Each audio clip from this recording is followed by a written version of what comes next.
Yes, sir. We're officially back at it. This is Boog Nice coming at you with a review of the SH Figuarts Son Goku figure. Let's do it. Man, I used to play the trap spot, propped on the block like I was part of the backdrop. Now it's scale, props, effects, and backdrops. The right lighting, you never catch me biting. Say you make it look so real when you pose the figures fighting. I caught lightning, stuck it in the detour. Replicate epic scenes from the Kree War. Compose pieces with artists that span the globe. Fearsome foes, Spidey in the picture perfect pose. Insert the comic book cutout to shoot a show. Oh, you ain't know? Yo, everybody know me. I made nerds cool nerd like my man Zobi. Took the everyday display, gave it a spark. Welcome to Articulated Comic Book Art. That's crispy.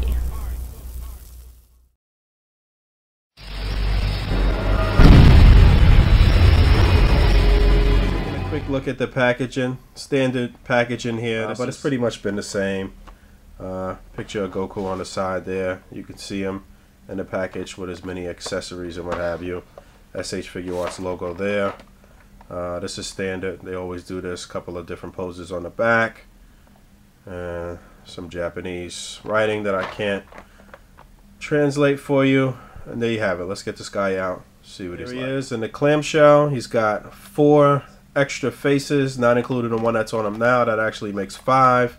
And he's got 4 complete sets of hands, not including the 2 that are on him now with the closed fist, plus 1 extra one. I guess that's for the instant transmission there up at the top. And he's got the effect for Kamehameha. This is the standard articulation for these figures. I'm not certain that this is the same exact body mold. I believe that the SDCC version of Son Goku is just a tad bit taller. I was messing around with it and I was trying to kind of stand them exactly the same. I know the skin tones are different. I'm not going to be doing too many comparisons or anything like that in this video. You're going to have to stay tuned to main course for some more details. I'm just going over the basics of the figure. But the skin tone is different. This one is a little more pale, as the Super Saiyan version is a little more tanned, and I think his arms are a little longer on the Super Saiyan version. But standard articulation, the head is on a ball joint, so you get a nice full range of motion. The arm is on a ball peg, but you know the articulation on these are kind of different, obviously, from a domestic figure. But it does get a full range of motion, and it's not really hindered by the cuff or the sleeve to this, because the arm pops out and it can move and spin, and you could get a full range of motion at the upper shoulder.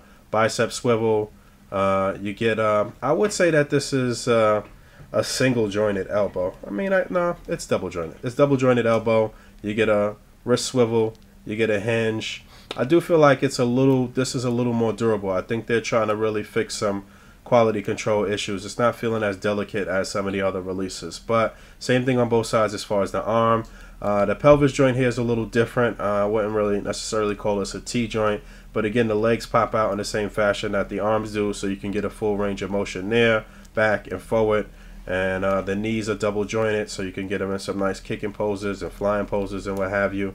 And then he's got a slight pivot because the foot is on a ball joint here. You do get a flex there too, and you get a toe joint as well. Same thing on both sides as far as the legs. The waist can spin all the way around, and again, like the other releases, the waist pops out. This little belt is a separate piece. The waist can pop up and in for a better range of motion and to kind of give you the effect of an ab crunch. So as far as articulation goes, I mean, it's the standard articulation for these, but it's great articulation. You can get them into all their signature poses and what have you. So I am really happy with the look of the figure. The head sculpt looks great. And, you know, the major attraction of this figure was, again, his powered down version and the extra faces and hands and stuff that he comes with. So give you a quick look side by side, even though I said I wouldn't. But I'm holding them just about the same, and you can see that the Super Saiyan version is just a tad bit tall. I believe his arms are a little longer too, like I said.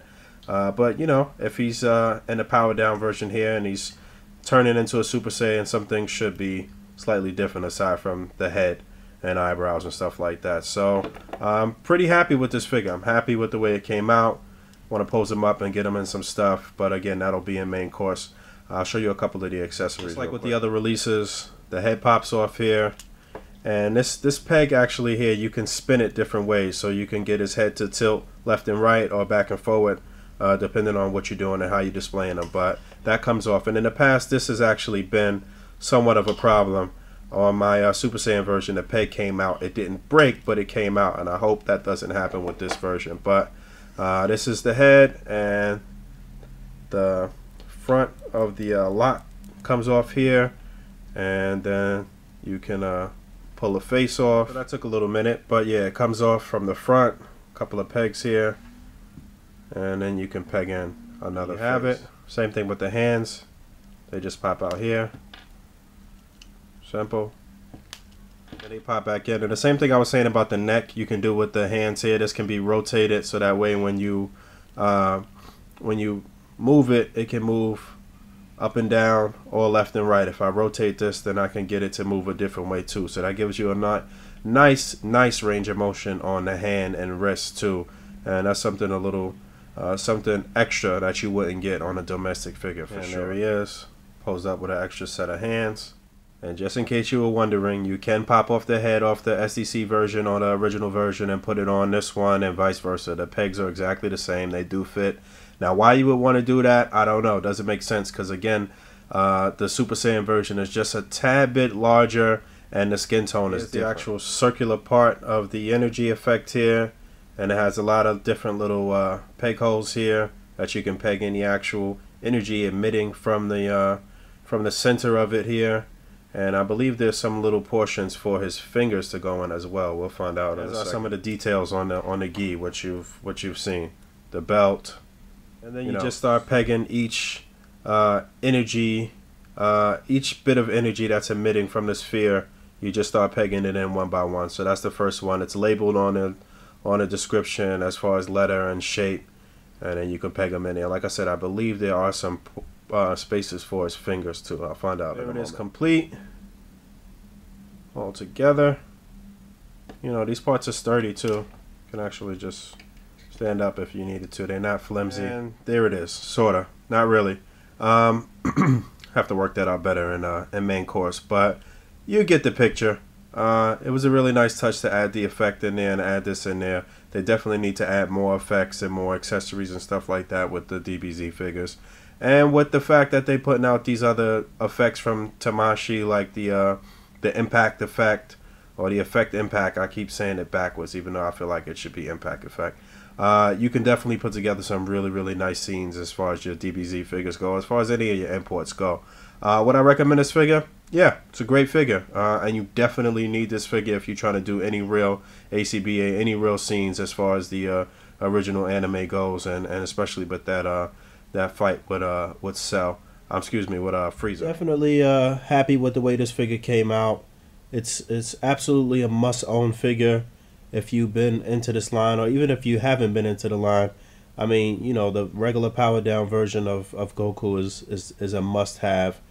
These are the last two releases from SH Figuarts in the DBZ line, Krillin and Goku here. We got Android 18 coming up next. I didn't really see any quality control issues with Goku, so that's good. You know, I'm sure a lot of people would have been concerned about that because we have had some QC issues with some of the releases before Krillin. But everything was tight. All the joints were tight, and everything seemed in working order. I've messed around with them for quite some time before I posted the review, so everything seems like it's good. So I would definitely recommend that you pick this guy up. No question about that. Stay tuned for the next episode of Main Course, where I'll definitely flesh out some more displays and do some more swaps with the faces and hands and whatnot. I just wanted to get this up as quickly as possible. All right, till next time. Peace.